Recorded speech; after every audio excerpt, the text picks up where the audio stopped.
น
อบน้อมแด่พระผู้มีพระภาคเจ้าพระองค์นั้น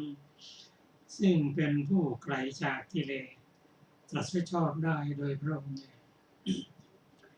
สวัสดีครับท่านผู้ฟังที่เคารพครับท่านผู้ฟังรับฟังรายการพระไตรปิฎกไฟฟ้ามีเสนอให้ท่านผู้ฟังทุกวันพุธ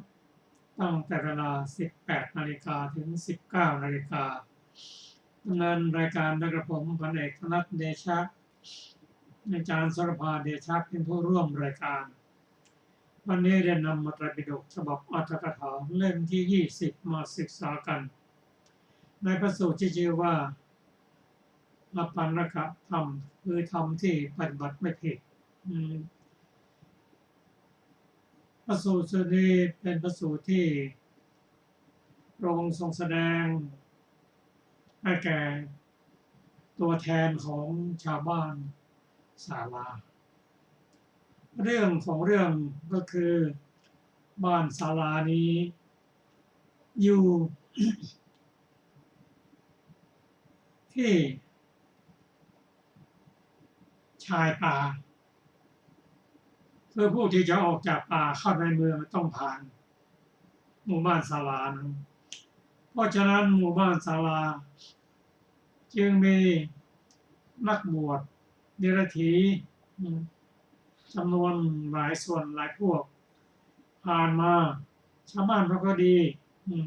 เตรียมน้ำทำท่าให้พอแต่ละกลุ่มของเดรัจฉีผ่านมาก็ได้อาศัยชาวบ้านเนี่ยปฏิบัติแต่ชาวบ้านก็ถือโอกาสขอฟังธรรมซึ่งธรรมที่ นักบวชนอกศาสนาได้แสดงแก่ชาวบ้านศาลานั้นแตกต่างกันไปบางพวกก็บอกว่าโลกหน้าไม่มีบางกลุ่มก็บอกว่าโลกหน้ามีบางกลุ่มก็บอกว่าทานที่ให้นั้นไม่มีผลการบวงสรวงก็ไม่มีผลการบูชาไม่มีผลโลกหน้ามีโลกหน้าไม่มีกรรมที่กระทำมาแล้วไม่มีผลจะผิดหรือถูกกุศลอกุศลไม่มีผลบิดามารดาไม่มี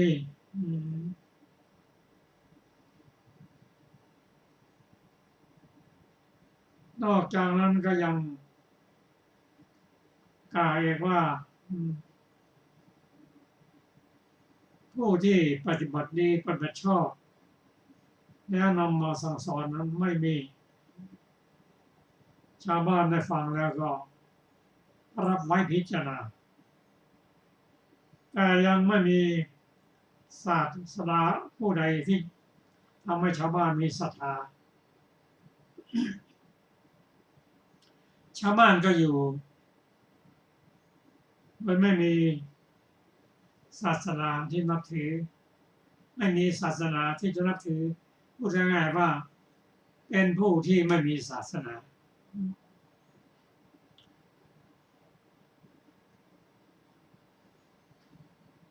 เข้าอยู่อย่างนั้นจนวันหนึ่งได้สดับข่าวว่าพระพุทธเจ้าพระสมณโคดม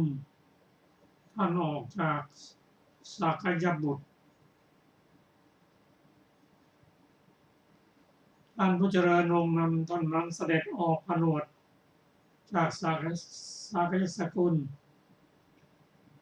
ท่านเสด็จจาริกมาในโกศลชนบท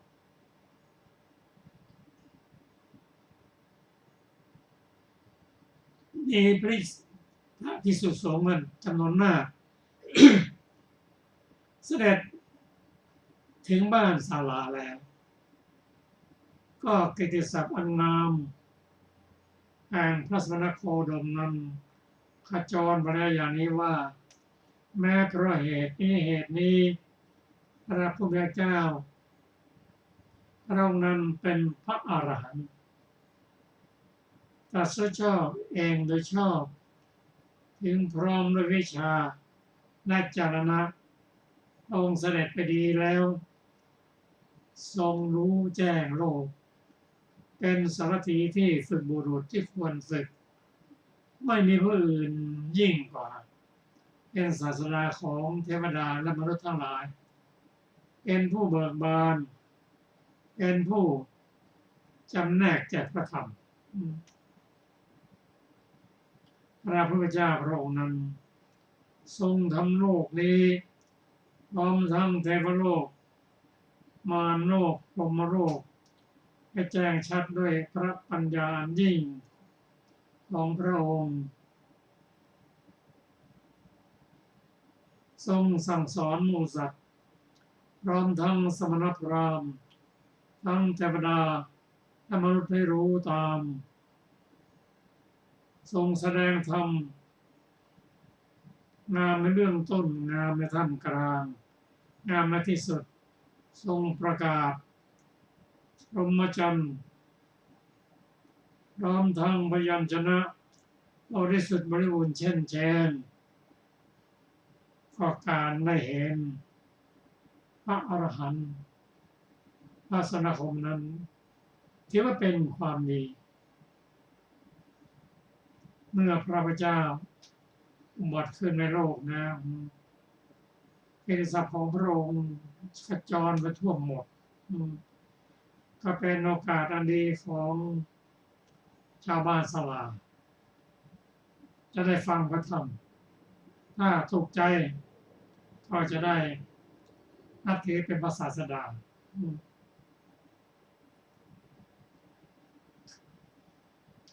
ชาวบ้านมีตัวแทนคือสำนักพราหมณ์และคฤบดีเข้าไปเฝ้าพระพุทธเจ้าพอไม่นั่งนาทีควรบทครั้งหนึ่งแล้ว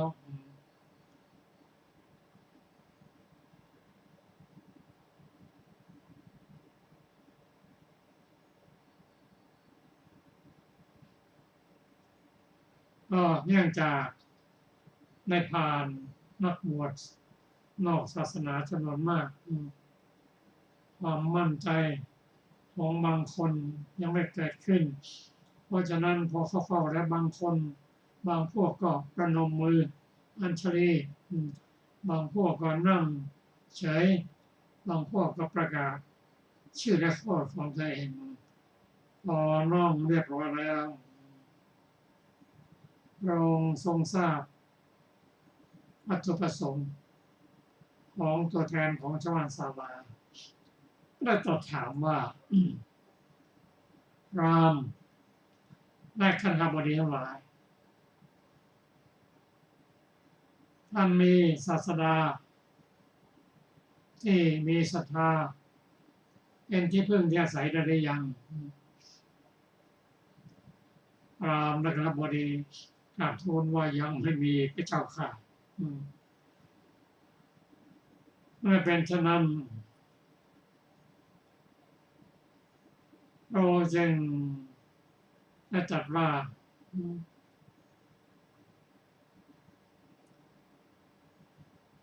ถ้าอย่างนั้น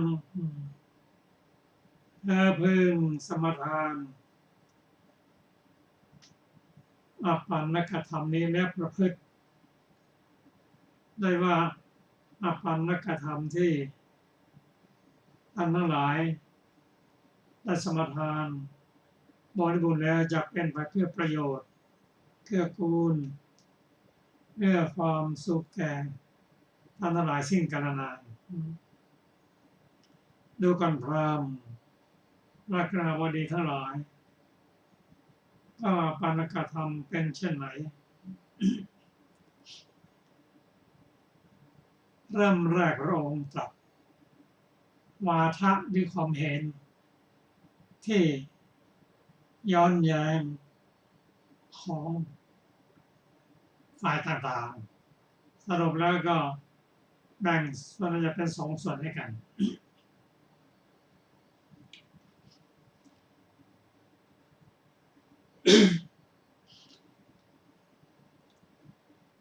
กลุ่มแรกมีความเห็นมีทิฏฐิว่าทานที่ให้แล้วไม่มีผลการบวงสรวงไม่มีผลการบูชาไม่มีผลผลนิบาตแห่งการที่สัตว์ทำดีทำชั่วไม่มีโลกหน้าโลกนี้ไม่มี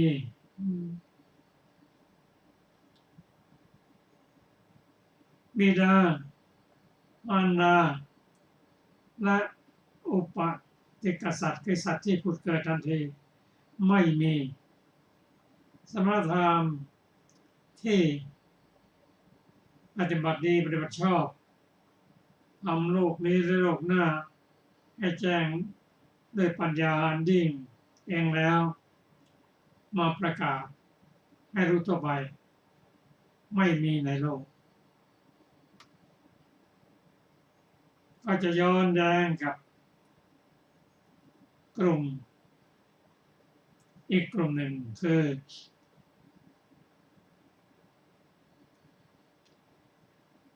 พวกนี้มีวาทะ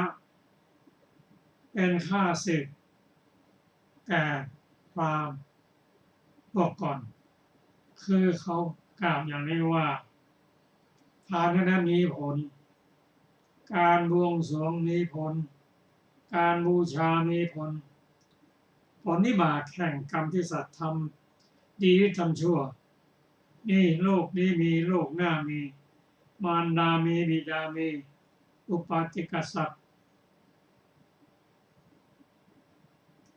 มีสมณพราหมณ์ที่ปฏิบัติดีบัติชอบทำโลกนี้โลกหน้าให้แจ้งชัดด้วยปัญญาอันชอบและประกาศมีอยู่ในโลก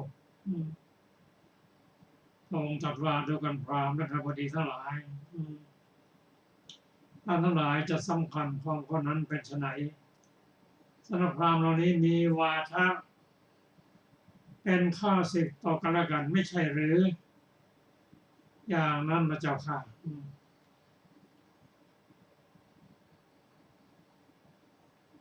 ความคิดความเห็น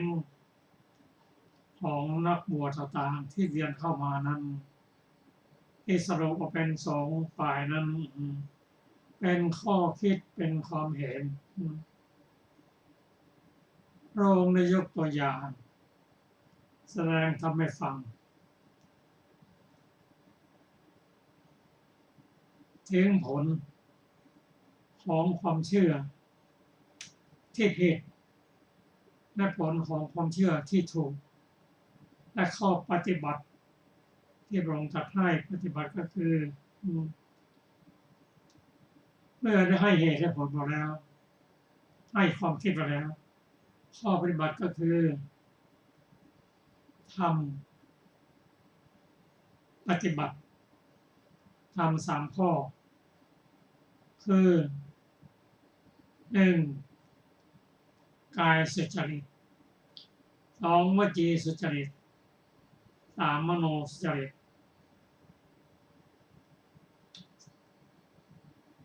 ข้อปฏิบัตินี้ถ้า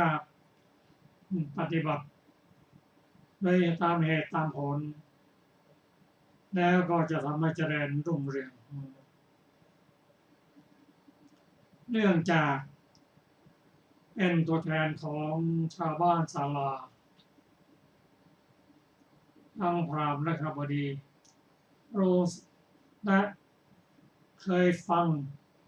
ข้อคิดความเห็นมากมายพระองค์ที่แสดงธรรมให้เข้าใจและมีรายละเอียดมากมายข้อปฏิบัติถูกต้องซึ่งเป็นโชคดีของพราหมณ์และคฤหบดี นั่นคือ 1. เข้าหาบัณฑิตคือพระพุทธเจ้า 2. ฟังธรรมจากพระองค์ 3.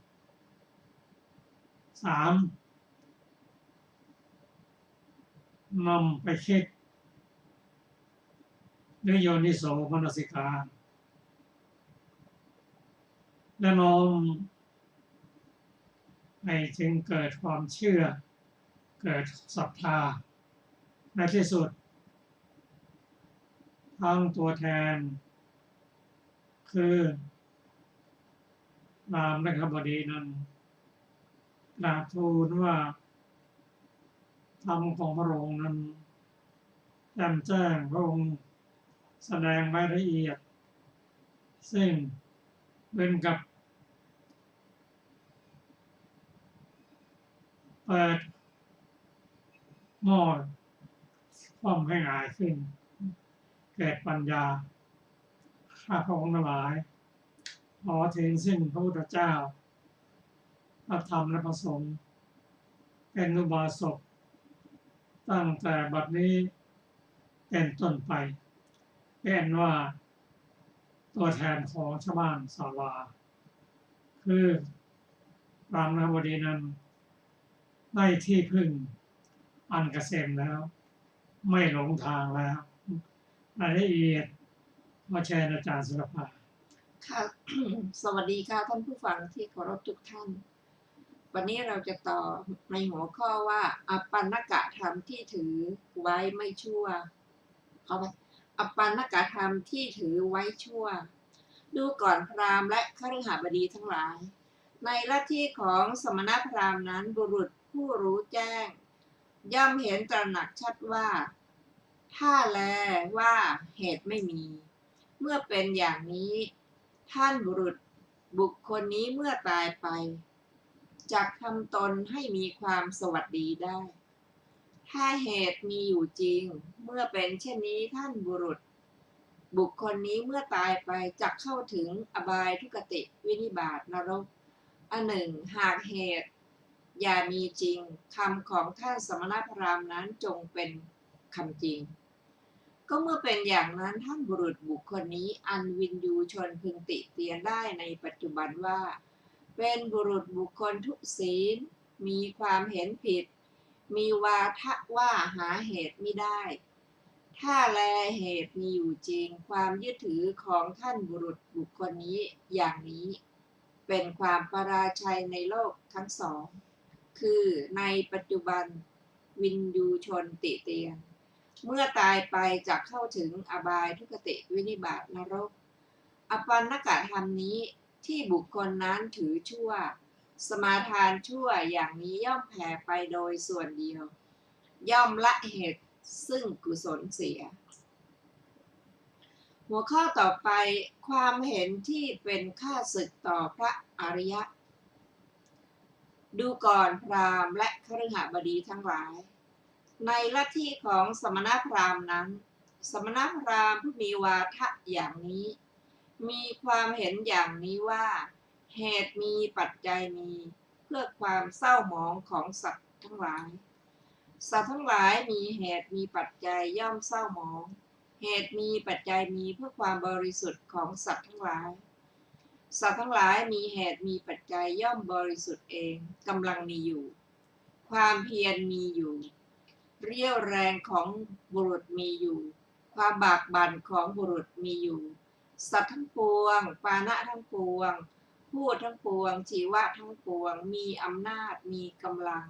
มีความเพียรแปรปรวนไปโดยเคราะห์กรรมความเกิดและตามภาวะย่อมเสวยสุขและทุกข์ในอภิชาติทั้งหกเท่านั้นสมณพราหมณ์เหล่านั้นเป็นอันหวังข้อนี้ได้คือจักเว้นอกุศลธรรม3ประการคือกายทุจริตวจีทุจริตมโนทุจริต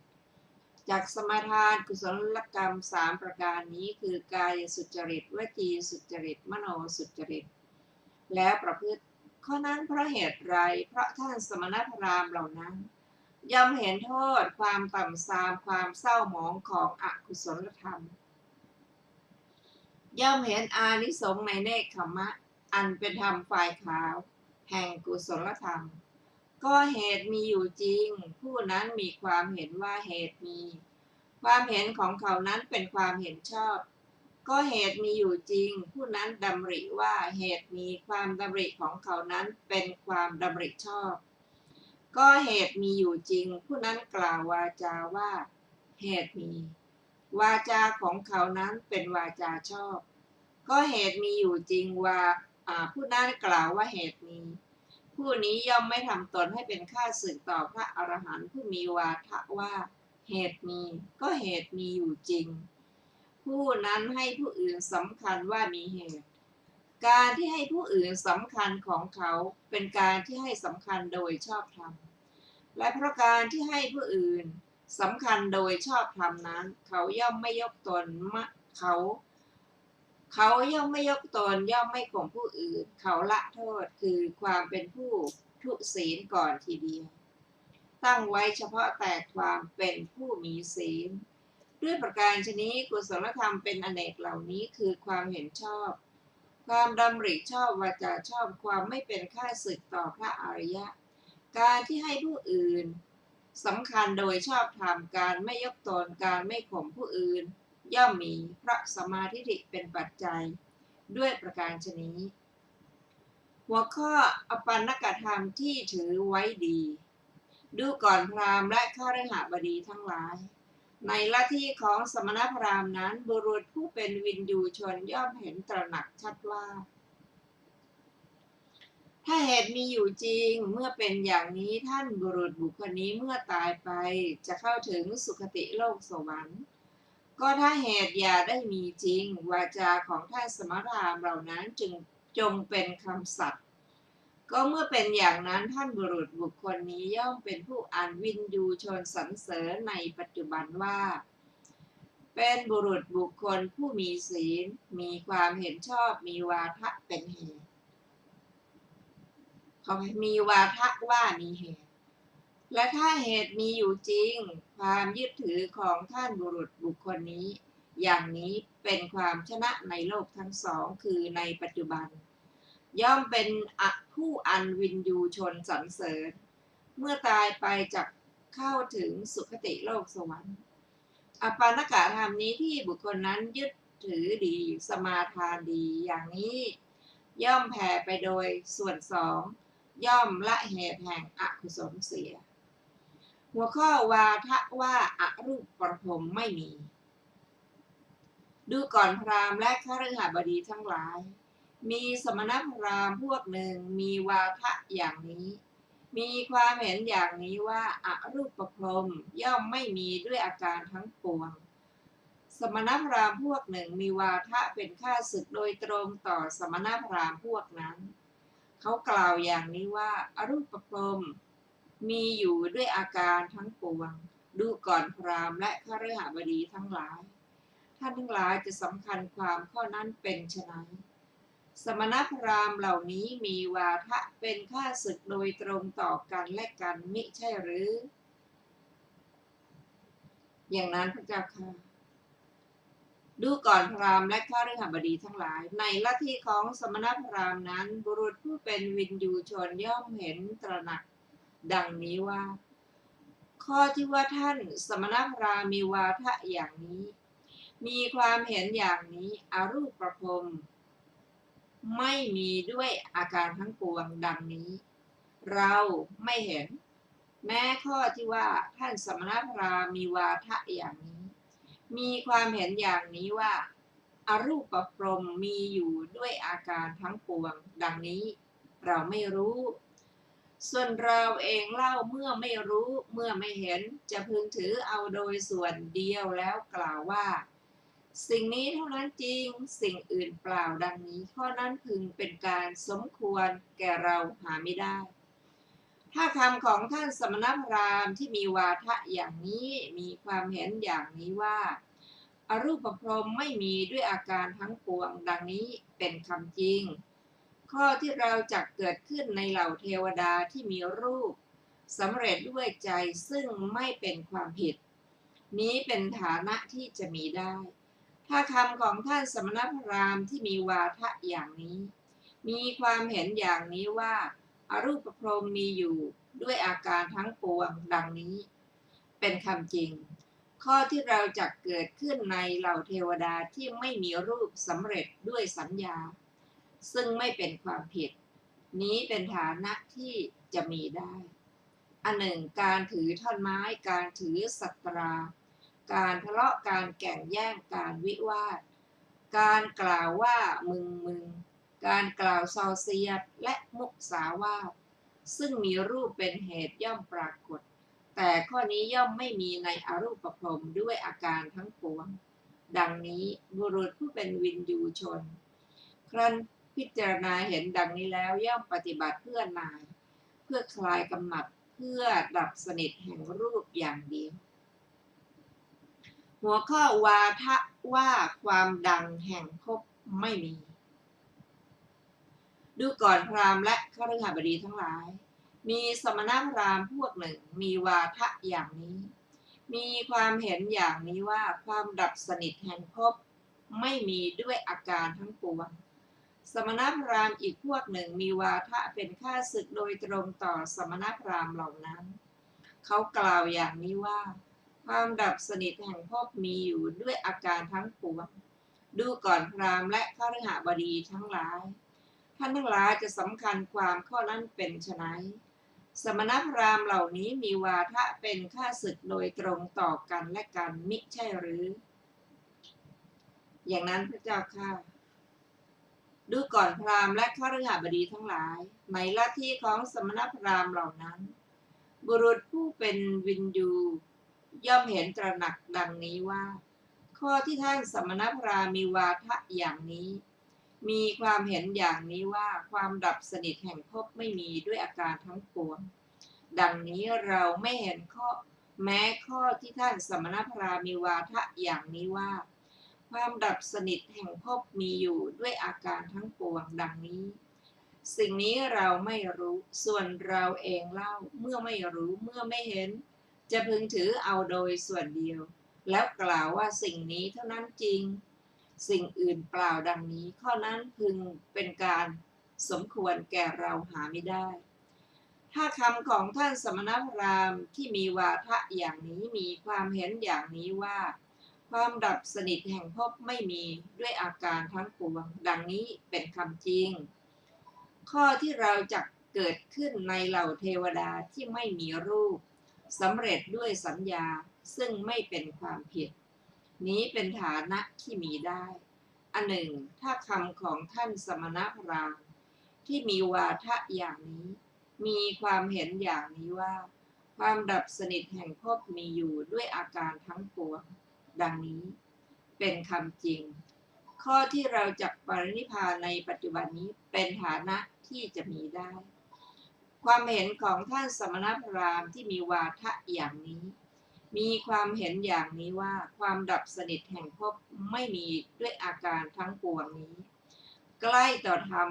เป็นไปกับด้วยความกำหนัดใกล้ต่อธรรมเครื่องประกอบสัตว์ไว้ใกล้ต่อธรรมเครื่องเพลิดเพลินใกล้ต่อธรรมเครื่องสยบใกล้ต่อธรรมเครื่องถือมั่นส่วนความเห็นของท่านสมณพราหมณ์ที่มีวาทะอย่างนี้ว่าความดับสนิทแห่งภพมีอยู่ด้วยอาการทั้งปวงนี้ใกล้ต่อธรรมอันไม่เป็นไปกับด้วยราคะใกล้ต่อธรรมอันไม่ใช่ธรรมประกอบสัตว์ไว้ใกล้ต่อธรรมอันไม่ใช่เครื่องเพลิดเพลินใกล้ต่อธรรมอันไม่ใช่เครื่องสยบใกล้ต่อธรรมอันไม่เป็นเครื่องยึดมั่นบุรุษผู้เป็นวินยูนั้นครั้นพิจารณาเห็นดังนี้แล้วย่อมปฏิบัติเพื่อหน่ายเพื่อคลายกำหนัดเพื่อความดับสนิทแห่งภพเท่านั้นต่อไปเป็นหัวข้อบุคคล4จำพวกดูก่อนพราหมณ์และฆรหบดีทั้งหลายบุคคล4จำพวกนี้มีอยู่หาได้อยู่ในโลกนี้4จำพวกเป็นไฉนคือ 1. บุคคลบางคนในโลกนี้เป็นผู้ทำตนให้เดือดร้อนประกอบความขวนขวายในการทำตนให้เดือดร้อน 2. บุคคลบางคนในโลกนี้เป็นผู้ทำผู้อื่นให้เดือดร้อนประกอบขวนขวายในการทำผู้อื่นให้เดือดร้อน 3. บุคคลบางคนในโลกนี้เป็นผู้ทำตนให้เดือดร้อนและประกอบการขวนขวายในการทำตนให้เดือดร้อนทำผู้อื่นให้เดือดร้อนและประกอบการขวนขวายในการทำผู้อื่นให้เดือดร้อน 4. บุคคลบางคนในโลกนี้ไม่เป็นผู้ทำตนให้เดือดร้อนและไม่ประกอบการขวนขวาย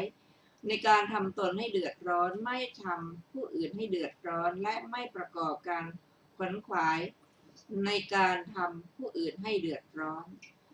บุคคลบางคนในโลกนี้ไม่ทำตนให้เดือดร้อนไม่ทำผู้อื่นให้เดือดร้อนนั้นไม่มีความหิว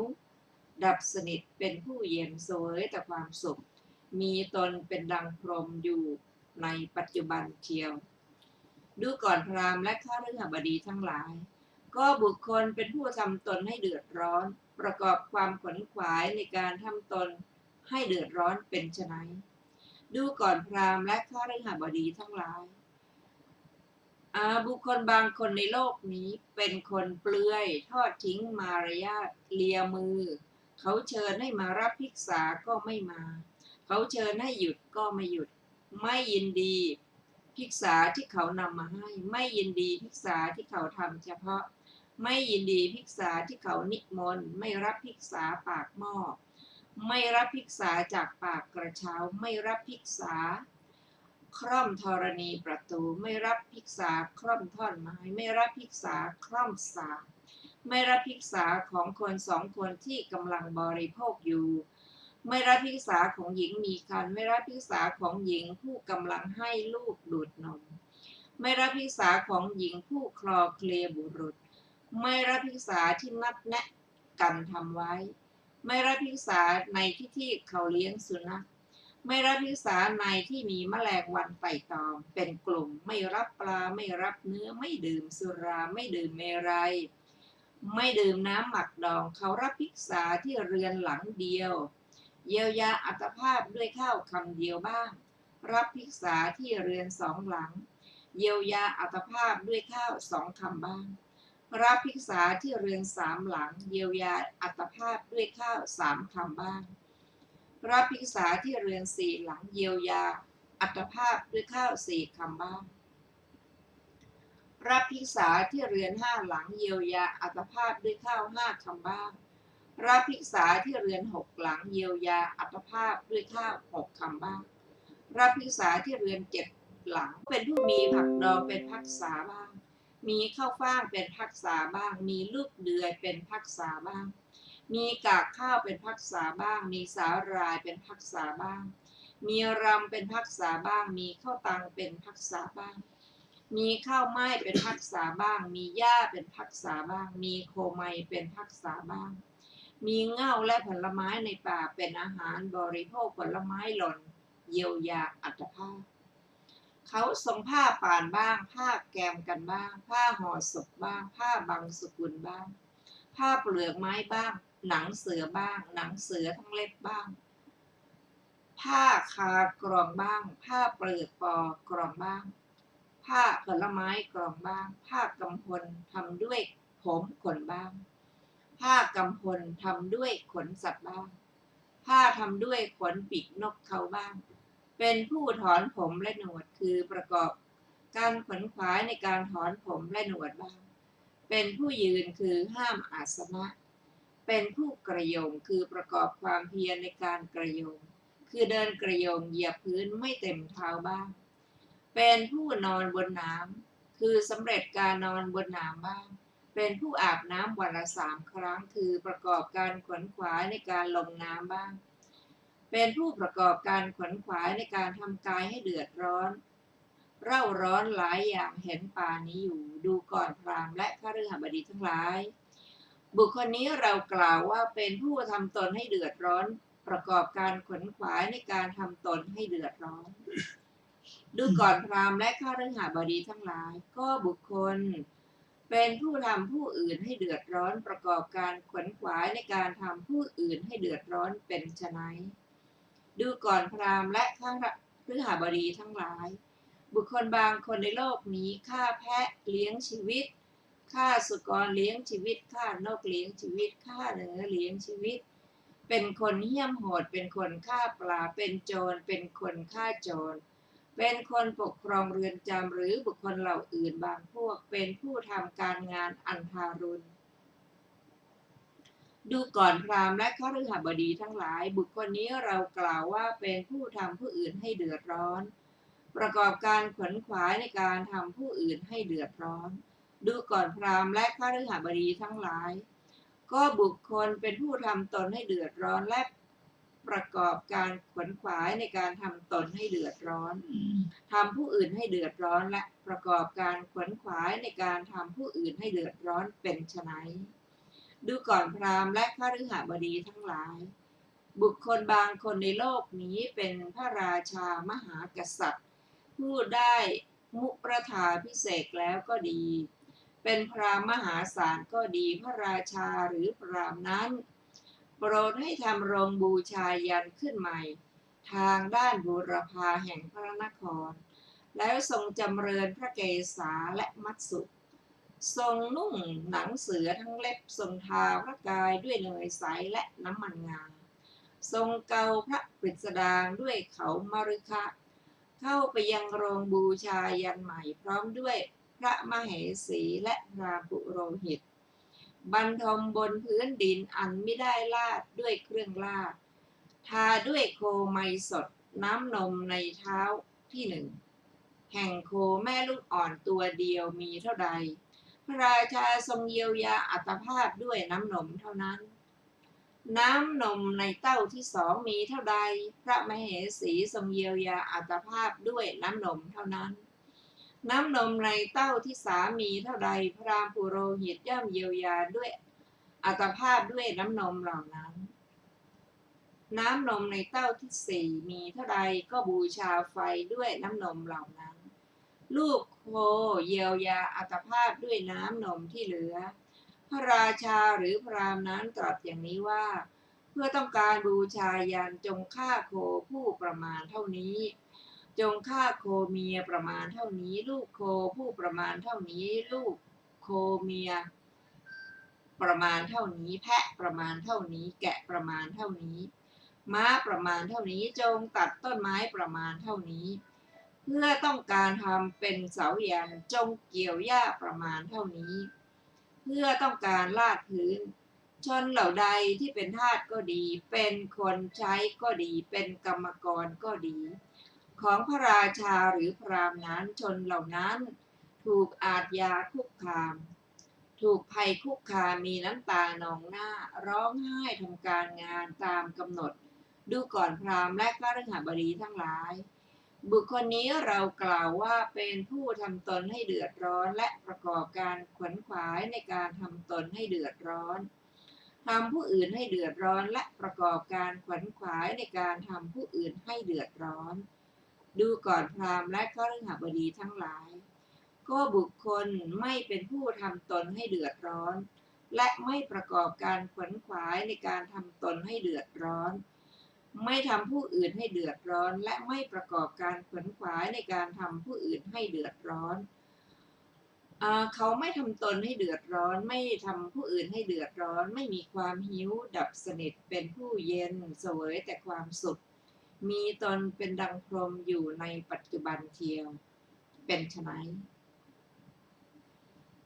ดูก่อนพราหมณ์และคฤหบดีทั้งหลายพระตถาคตเสด็จอุบัติในโลกนี้เป็นพระอรหันต์ตรัสรู้เองโดยชอบถึงพร้อมด้วยวิชชาและจารณะเสด็จไปดีทรงรู้แจ้งโลกเป็นสารถีฝึกบุรุษที่ควรฝึกไม่มีผู้อื่นยิ่งกว่าเป็นศาสดาของเทวดาและมนุษย์ทั้งหลาย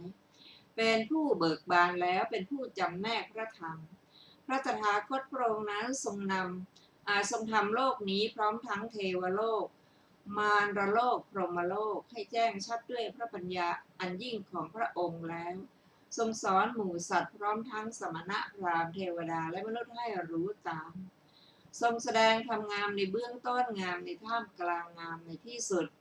ทรงประกาศพรหมจรรย์พร้อมทั้งอัฏฐะพร้อมทั้งพยัญชนะบริสุทธิ์บริบูรณ์สิ้นเชิงคฤหบดีบุตรคฤหบดีหรือผู้เกิดเฉพาะในตระกูลใดตระกูลหนึ่งย่อมฟังธรรมนั้นครั้นฟังธรรมแล้วได้ศรัทธาในพระตถาคตเมื่อได้ศรัทธาแล้วย่อมเห็นตระหนักว่าคฤหาสน์คับแคบเป็นทางแห่งทุลีนะเป็นทางมาแห่งทุลีบรรพชาเป็นทางปลอดโปร่งการที่บุคคลผู้ครองเรือนจะประพฤติพรหมจรรย์ให้บริบูรณ์ให้บริสุทธิ์โดยส่วนเดียวดุจสังขัดไม่ใช่ทำได้ง่ายถ้ากระไรเราพึงปลงผมและหนวดนุ่งห่มผ้ากาสาวพัสออกบวชเป็นบรรพชิตสมัยต่อมาเขาละกองโภคสมบัติน้อยใหญ่ละเครือญาติน้อยใหญ่ปลงผมและหนวดเขานุ่งห่มผ้ากาสาวพัสออกบวชเป็นบรรพชิตเขาบวชอย่างนี้แล้วถึงพร้อมด้วยสิกขาและอาชีพเสมอด้วยภิกษุทั้งหลาย1. ละการฆ่าสัตว์วางพันธะวางสัตรามีความละอายมีความเอ็นดูมีความกรุณาหวังประโยชน์แก่สัตว์ทั้งปวงอยู่ 2. ละการลักทรัพย์เว้นขาดจากการลักทรัพย์รับแต่ของที่เขาให้ต้องการแต่ของที่เขาให้ไม่ประพฤติตนเป็นขโมยเป็นผู้สะอาดอยู่ 3. ละกรรมเป็นข้าศึกแก่พรหมจรรย์ประพฤติพรหมจรรย์ประพฤติห่างไกลเว้นจากเมถุนอันเป็นกิจของชาวบ้าน 4. ละการพูดเท็จเว้นขาดจากการพูดเท็จพูดแต่คำจริงดำรงคำสัตย์มีถ้อยคำเป็นหลักฐานควรเชื่อได้ไม่พูดลวงโลก 5. ละคำส่อเสียดเว้นขาดจากคำส่อเสียดฟังจากข้างนี้แล้วไม่ไปบอกข้างโน้นเพื่อให้คนหมู่นี้แตกร้าวกันหรือฟังจากข้างโน้นแล้วไม่มาบอกข้างนี้ เพื่อให้คนหมู่โน้นแตกร้าวกัน สมานคนที่แตกร้าวกันแล้วบ้าง ส่งเสริมคนที่พร้อมเพรียงกันแล้วบ้าง ชอบคนผู้พร้อมเพรียงกัน ยินดีในคนผู้พร้อมเพรียงกัน เพลิดเพลินในคนผู้พร้อมเพรียงกัน กล่าวแต่คำที่ทำให้คนพร้อมเพรียงกัน 6. ละคำหยาบเว้นขาดจากคำหยาบ กล่าวแต่คำที่ไม่มีโทษเพราะหูชวนให้รักจับใจเป็นของชาวเมือง คนส่วนมากรักใคร่พอใจ 7. ละคำเพ้อเจ้อเว้นขาดจากคำเพ้อเจ้อ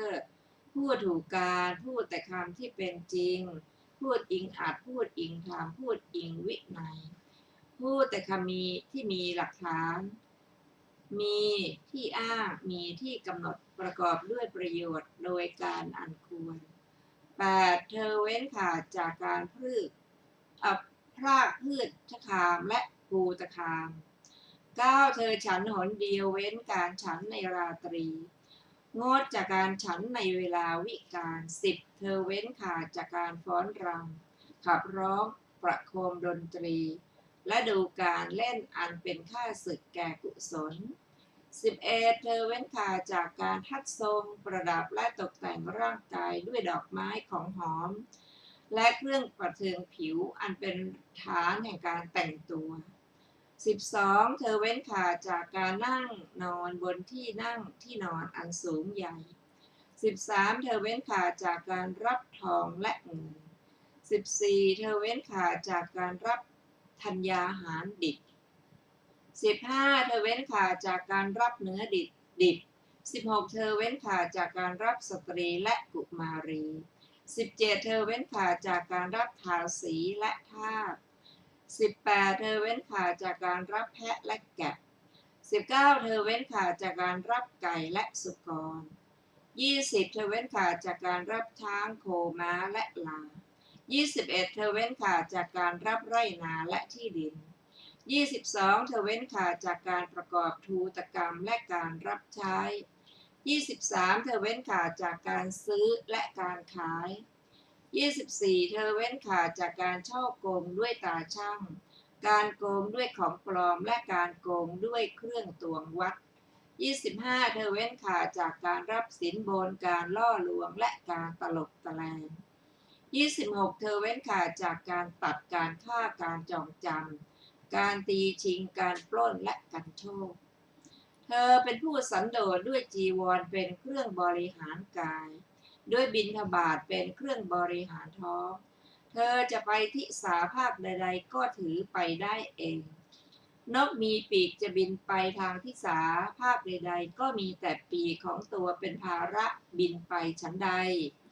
ภิกษุก็ฉันนั้นแลเป็นผู้สันโดษด้วยจีวรเป็นเครื่องบริหารกายด้วยบิณฑบาตเป็นเครื่องบริหารท้องเธอจะไปทางทิศาภาคใดๆก็ถือไปได้เองภิกษุนั้นประกอบด้วยศีลขันธ์อันเป็นอริยนี้ย่อมได้เสวยสุขอันปราศจากโทษในภายในเธอเห็นรูปด้วยจักษุแล้วไม่ถือนิมิตไม่ถืออนุพยัญชนะเธอย่อมปฏิบัติเพื่อสำรวมจักขุนสีที่เมื่อไม่สำรวมแล้วจะเป็นเหตุให้อกุศลละธรรมอันลามกคืออวิชชาและโทมนัสครอบงำนั้นชื่อว่ารักษาจักขุนสีชื่อว่าถึงความสำรวมในจักขุนสีเธอฟังเสียงด้วยโสตาดมกลิ่นด้วยคานะลิ้มรสด้วยชิวหาถูกต้องโผฏฐัพพะด้วยกามรู้แจ้งธรรมารมณ์ด้วยใจแล้วไม่ถือนิมิตไม่ถืออนุพยัญชนะเธอย่อมปฏิบัติเพื่อสำรวมมนินทรีย์ที่เมื่อไม่สำรวมแล้วจะเป็นเหตุให้อกุศลธรรมอันลามกคืออภิชฌาและโทมนัสครอบงำนั้นชื่อว่ารักษามนินทรีย์ชื่อว่าถึงความสำรวมในมนินทรีย์ภิกษุประกอบด้วยอินทรีย์สังวรอันเป็นอริยชนี้ย่อมได้เสวยสุขอันไม่ระคนด้วยกิเลสในภายในภิกษุนั้นย่อมทำความรู้สึกตัวในการก้าวไปในการถอยกลับในการแลในการเหลียวในการคู้เข้าและในการเหยียดออก ในการทรงสังฆาติบาตรและจีวรในการฉันการดื่มการเคี้ยวการลิ้มในการถ่ายอุจจาระปัสสาวะย่อมทำความรู้สึกตัวในการเดินการยืนการนั่งการหลับการตื่นการพูดการนิ่งภิกษุนั้นประกอบด้วยศีลขันธ์อินทรีย์สังวรสติและสัมปชัญญะอันเป็นอริยะเช่นนี้แล้วย่อมเสพเสนาสนะอันสงัดคือป่าโคนไม้ภูเขาซอกเขาถ้ำป่าช้าป่าชัดที่แจ้งลอมฟาง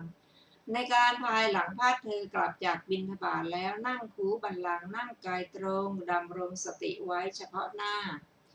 เธอละความเพ่งเล็งในโลกมีใจปราศจากความเพ่งเล็งอยู่ย่อมชำระจิตให้บริสุทธิ์จากความเพ่งเล็งและความประทุษร้ายคือพยาบาทไม่คิดพยาบาทมีความกรุณาหวังประโยชน์แก่สัตว์ทั้งปวงอยู่ย่อมชำระจิตให้บริสุทธิ์จากความประทุษร้ายคือพยาบาทได้ละถีนมิทธะแล้วเป็นผู้ปราศจากถีนมิทธะมีความกำหนดหมายอยู่ที่แสงสว่าง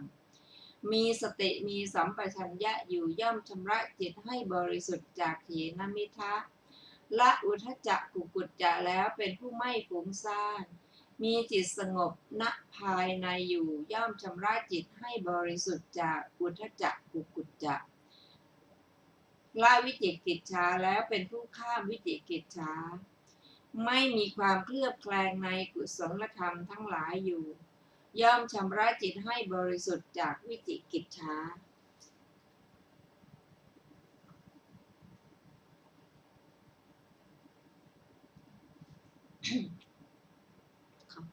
ภิกษุนั้นละนิวรณ์ห้าเหล่านี้อันเป็นเครื่องเศร้าหมองแห่งใจอันทำปัญญาให้ทุรพลได้แล้วสงัดจากกามสงัดจากอกุศลธรรมบรรลุปฐมฌานมีวิตกมีวิจารมีปีติและสุขเกิดแต่วิเวกอยู่บรรลุจตุชฌานขอไปบรรลุทุติยฌานมีความผ่องใสแห่งจิตในภายในเป็นธรรมเอกขุดเคลื่อนไม่มีวิตกไม่มีวิจารเพราะวิตกวิจารสงบไปมีปีติและสุขเกิดแต่สมาธิอยู่มีอุเบกขามีสติสัมปชัญญะและเสวยสุขด้วยนามกายเพราะปีติสิ้นไป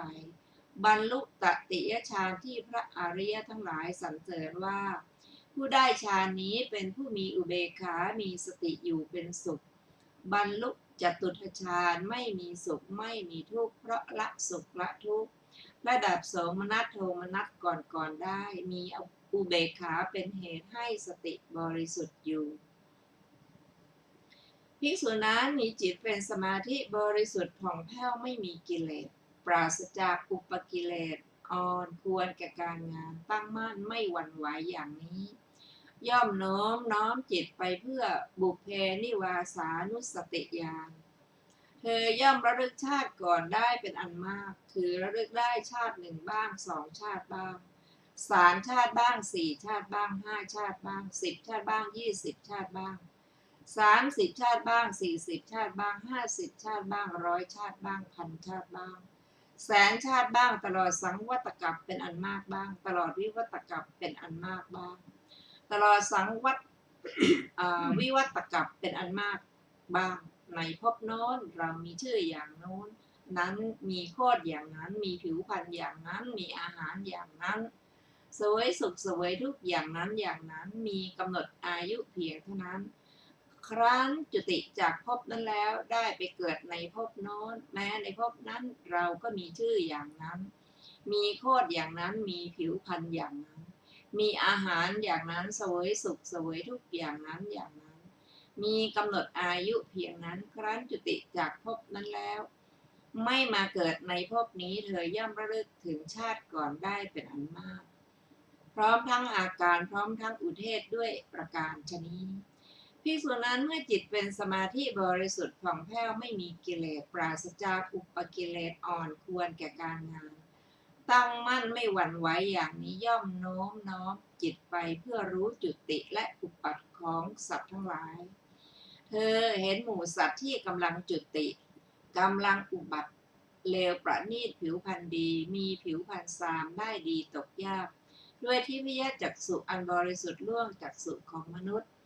ย่อมรู้ชาติซึ่งหมู่สัตว์ผู้เป็นไปตามกรรมว่า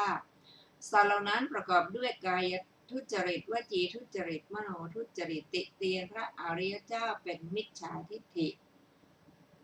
ยึดถือการกระทำด้วยอำนาจมิจฉาทิฏฐิเบื้องหน้าแต่ตายเพราะกายแตกเขาเข้าถึงอบายทุกติวินิบาตนรกส่วนสัตว์เหล่านี้ประกอบด้วยกายสุจริตวจีสุจริตมโนสุจริตไม่ติเตียนพระอริยเจ้าเป็นสัมมาทิฏฐิยึดถือการกระทำด้วยอำนาจสัมมาทิฏฐิเบื้องหน้าแต่ตายเพราะกายแตกเขาเข้าถึงสุคติโลกสวรรค์ดังนี้เธอย่อมเห็นหมู่สัตว์ผู้กำลังจุติกำลังอุบัติเลวประณีตผิวพรรณดีมีผิวพรรณซามได้ดีตกยากด้วยทิพยจักษุอันบริสุทธิ์ล่วงจักษุของมนุษย์ย่อมรู้ชัดซึ่งหมู่สัตว์ผู้เป็นไปตามกรรมด้วยประการฉนี้ภิกษุนั้นเมื่อจิตเป็นสมาธิบริสุทธิ์ผ่องแผ้วไม่มีกิเลสปราศจากอุปกิเลสอ่อนควรแก่การงานตั้งมั่นไม่หวั่นไหวอย่างนี้ย่อมโน้มจิตไปเพื่ออาสวัคคยญาณย่อมรู้ชาติตามความเป็นจริงว่านี้ทุกนี้ทุกขสมุทัยนี้ทุกขนิโรธนี้ทุกขนิโรธคามินีปฏิปทานี้อาสวะนี้อาสวะสมุทัยนี้อาสวะนิโรธนี้อาสวะนิโรธคามินีปฏิปทาเมื่อเธอรู้เห็นอย่างนี้จิตย่อมหลุดพ้นแม้จากกามาสวะแม้จากภวาสวะแม้จากอวิชชาสวะเมื่อจิตหลุดพ้นแล้วก็มีญาณอย่างรู้ว่าหลุดพ้นแล้วรู้ชัดว่าชาติสิ้นแล้วพรหมจรรย์อยู่จบแล้วกิจที่ควรทำเสร็จแล้วกิจอื่นเพื่อความเป็นอย่างนี้หาได้มีดูก่อนพราหมณ์และฆฤหบดีทั้งหลายบุคคลนี้เรากล่าวว่าเป็นผู้ไม่ทำตนให้เดือดร้อนไม่ประกอบการขวนขวายในการทำตนให้เดือดร้อนไม่ทำผู้อื่นให้เดือดร้อนไม่ประกอบการขวนขวายในการทำผู้อื่นให้เดือดร้อนเขาไม่ทำตนให้เดือดร้อนไม่ทำผู้อื่นให้เดือดร้อนไม่มีความหิวดับสนิทเป็นผู้เย็นเสวยแต่ความสุขมีตนเป็นดังพรหมอยู่ในปัจจุบันเทียวท่านผู้ฟังที่เคารพค่ะวันนี้รายการพระไตรปิฎกลอยฟ้าก็ได้หมดเวลาลงแล้วขอขอบพระคุณทุกท่านที่ได้ร่วมศึกษาด้วยกันเราจะมาพบกันใหม่ในวันพุธหน้าด้วยหัวข้อว่าพราหมณ์และฆฤหบดีแสดงตนเป็นอุบาสกวันนี้ขอมีความสุขสวัสดีเจริญในธรรมยิ่งสวัสดีค่ะ